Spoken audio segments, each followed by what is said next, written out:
When we got told, we thought it's just a joke. And then it very soon was clear that he meant for us to leave, and we had to leave. So here we are, packing our bags. I'm not sure what we'd be allowed to take. And certainly driving to the airport, leaving your car, leaving your pets at home, saying goodbye to your guys who've been helping you work at home and so on. It was frightening, very frightening, because we were told that there will be various stops where you'll be asked to show what you're carrying, what you have, what you want to take with you. And each stop was a difficult one, because you don't even know whether you'll be stopped altogether going, whether they'll lock you up. We knew that this is not a good time to carry money and jewelry with you, but we were also told to take some with you. In case if they're stopped and ask for it, it's best to give it rather than saying you haven't got it, because if you didn't, well, then they'll get a couple of slaps. So you might as well just take something. And which happened to us. Not so much that they troubled us on the road, but certainly at the airport when they opened the suitcases and saw bits, and they said, we're going to take this, well, you can't take this, you can't take that. And they've taken some money and some jewelry. And that is what it was for, because we thought this is one of those things to carry, to give it away. As I stepped out, was 7th October 72, and it was pretty cold. It's like blizzard, you know, honestly. It was just sort of rain, cold, wind, a lot. And I didn't think I was going to last more than 3 months in that. I mean, I didn't come up with jackets and cardigans and stuff like that. But they very kindly led us to a place where we could get warm clothing and registered ourselves. And I always wanted to see the snow. I thought it'll be fun, but it wasn't quite the fun I thought it was going to be at the time. I was used to, back at home, eating various kind of food. A lot of my neighbors were either some sort of embassy from Korea or France or Germany. So the kids used to come and play with us, and we used to go to their homes. So when I came to the camp and seeing all English food or European food, I was quite used to it. But it was difficult for a lot of them because they were used to curries and spices and that kind of stuff. I was lucky enough to find a job. I asked these guys, can I do some work or help? And they said, surely we'll pay you and you can work in the kitchen. So I was put on a breakfast duties, meaning I got to be there at 4 o'clock, start cutting tomatoes and big boxes of tomato just chopped in trays ready for grilling, preparing sausages and bacon and all that ready for breakfast, and help them prepare ready for some lunch, blanching chips and that kind of stuff. But until somebody from the camp says, we would like to do some Indian food or spicy food, and I think they were quite kind enough to let them come in and join the team to prepare some lunch and dinners. I wanted to do further education, and I wanted to go into some sort of engineering work. So I love for cars and motorbikes, which I did want to race and that kind of stuff. So I found myself a place at Tiverton Technical College and did automobile mechanical and machining, whereby I also worked part-time on a day release basis to college, worked for a company called WRNS Pooks. And we used to recondition engines, bore cylinder blocks and grind cylinder heads and inserts and all that kind of engineering, which I completed, and did also fulfill my goal of racing bikes and hill climbs and stuff like that, until I had a nasty accident. I'd always planned to come here for further education, but the idea was to go back, coming from a family who brought me up in farming, tea, coffee, cotton, and hence the engineering. So you go back with some skills. to help the business along.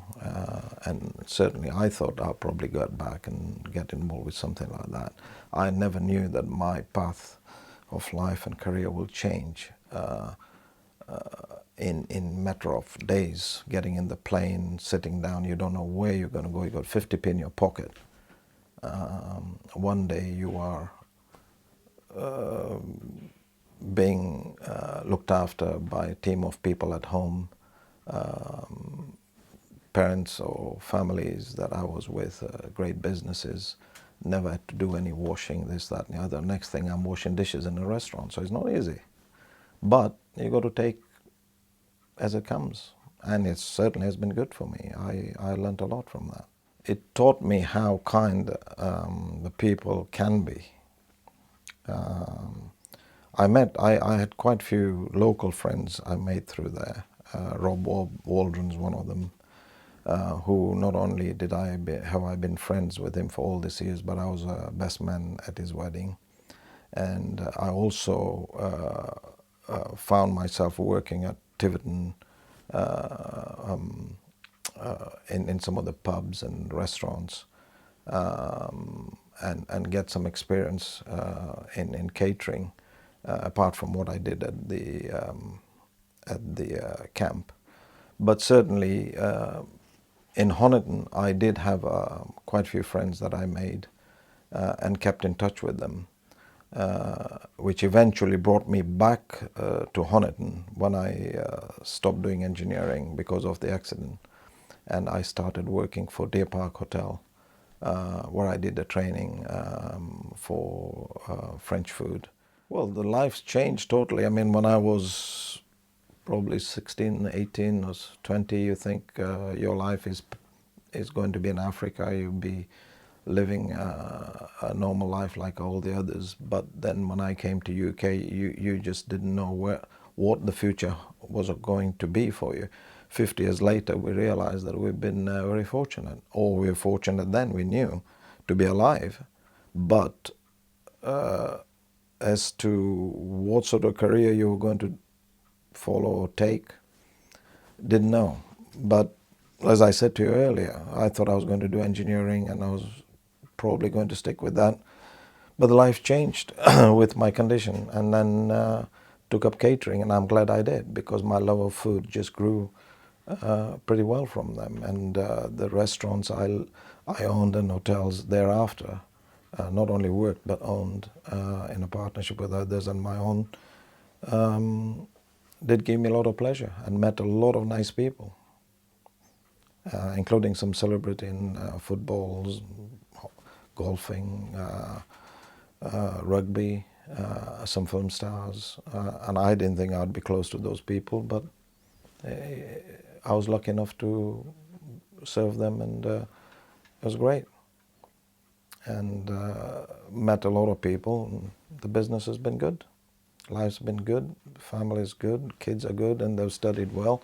So I feel I've done something quite reasonable. Instead of people helping me all the time, I've employed a lot of people, and I feel I'm paying back in some ways. The volunteers has been very, very helpful. I've been close to quite a few people over the years. Apart from Rob Waldron, there was John Bingham, there's Rob's dad. All of them has been very, very helpful. And it was nice to get that kind of support, because a lot of people were traumatized when they left Africa. And to have this sort of people around you has been wonderful, and hence we've been in touch with them all the time. Yeah, so we really appreciate help from everybody who helped in the camp in Honiton. A lot of local people were there. Without them, it could have been tough. And let's face it, they came up with a lot of warm clothing, and even invited some of us at their homes for meals. I remember going to a meal to Rob's house, and I had never seen sprouts before. and sprout was one of the vegetables served. And I said to these guys, I don't know, what are you doing with this? Because we grow this into a big cabbage in Africa. We don't need this cabbage this tiny. He said, no, this thing doesn't grow any bigger than that. And he took me in the garden and showed me sprouts. If I had stayed in Uganda, I probably worked with my qualification in engineering or something. Probably went back and worked in the farm, looked after machineries, or do something of that sort.